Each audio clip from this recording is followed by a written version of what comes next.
Hi hello good morning అండి. నేను ప్రశాంతి. నేనైతే ఈరోజు మటన్ బిర్యానీ ఎలా చేయాలో చూపిస్తాను. ఫస్ట్ అయితే ఒక 2 కప్స్ నానబెట్టుకోవాలి బియ్యము.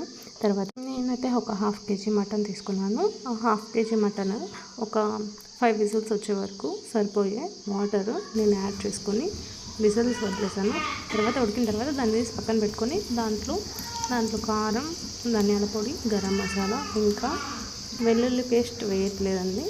వెల్లుల్లి ఇంకా అది మిరియాలు 2 బాగా రోట్లో వేసి నూరుకొని దాంట్లో అనేది నేను యాడ్ చేశాను. ఇంకా గడ్డ పెరుగు నేను యాడ్ చేశాను. దాన్ని బాగా కలిపి పెట్టుకోవాలి అలాగా.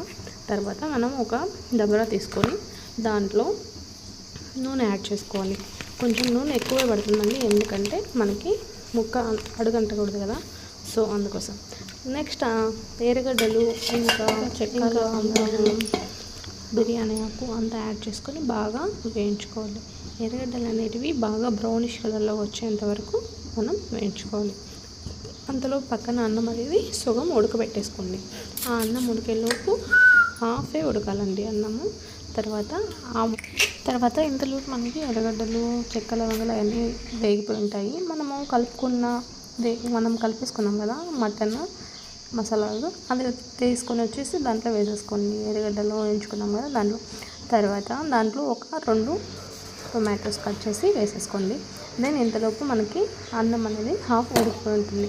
వాటర్తో సహా దాన్ని ఆ మిశ్రమంలో, అంటే మనం మటన్ వేసుకున్నాం కదా దాంట్లో వేసేసుకొని మనం బాగా అడ్జస్ట్ చేయాలి. తర్వాత ఒక గ్లాస్లో మనము పాలు తీసుకొని పాలలో కలర్ అనేది మీకు ఇష్టం వచ్చిన కలర్స్ అనేది యాడ్ చేసుకొని దాంట్లో వేసేసుకోవచ్చు. అంతే అండి. ఇంకా ఒక హాఫ్ అన్ అవర్, ఒక 40 మినిట్స్లో అంటే మటన్ బిర్యానీ అనేది రెడీ అయిపోతుంది. అంతే అండి, సింపుల్గా మనం మటన్ బిర్యానీ అనేది చేసుకోవచ్చు. కారము, ఉప్పు మాత్రం మీరు సరిగా వేసుకున్నట్టయితే మటన్ బిర్యానీ అనేది చాలా చక్కగా మీకు వచ్చేస్తుంది.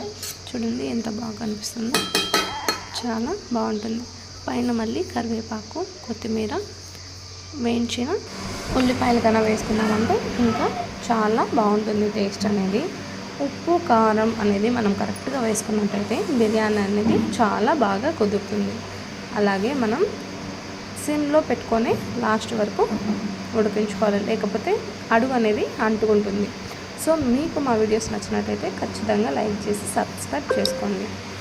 వీడియో, ఆడియో, ఎడిటింగ్ అన్నీ నేనే చేసుకుంటానని, సో అందుకే నేను వీడియో సరిగా తీయలేకపోయాను. వంట చేసేటప్పుడు వీడియో తీయడం చాలా కష్టం. సో నేను వీలైనప్పుడల్లా వీడియో తీస్తూనే ఉన్నాను. సో కొంచెం అడ్జస్ట్ చేసుకోండి.